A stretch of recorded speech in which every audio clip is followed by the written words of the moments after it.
Good day, teachers. Docs has a brand new feature that I think you'll find plenty of uses for. It's called Dropdown. I made a few examples to show you up front, and then I'll show you how to make one. The first example that I made is just a sample rubric, and this is the Dropdown right here where you can choose 1, 2, or 3 for the score, and this you would attach to an assignment. And then don't forget in Docs, you can select it and add a specific and personal comment. The next example that I made is a progress tracker for maybe some project-based learning. You'd basically give students access to this table, and then they could tell you where they were in the process.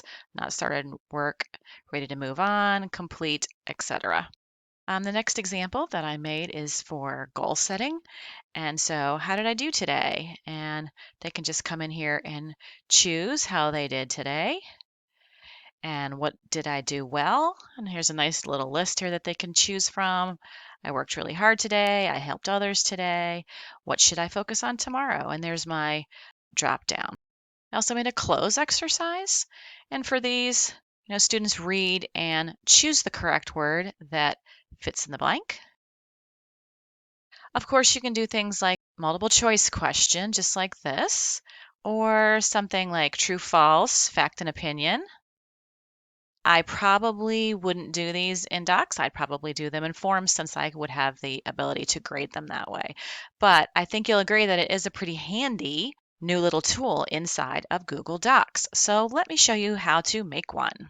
There are two ways to get a drop-down menu. The first way is to go to the Insert menu and choose Dropdown. And you see you'll get the option here to create a drop-down. Or the other way to make that option come up is to use the @ sign and then begin typing drop. And you can see drop down went right to the top of my list. And now there's my option to create a new drop down menu. And so this is what comes up when you choose to create an original drop down menu. And the first thing that you want to do is give it a name because it's going to save it in your document so you can use it over and over again. And so you can type some options in. You can delete extra options. You can drag the options to reorder them, which is very useful and convenient. And you can color code them. And click Save. And that inserts my dropdown right into my doc. Doc saves your dropdown templates inside of a single document so that you can select it again. And there's your edit pencil. So if I want to change that Founding Fathers one, I just click the edit pencil and I can change anything about this that I want to. You can also copy and paste dropdowns. So it's very efficient. You don't actually have to keep reselecting them.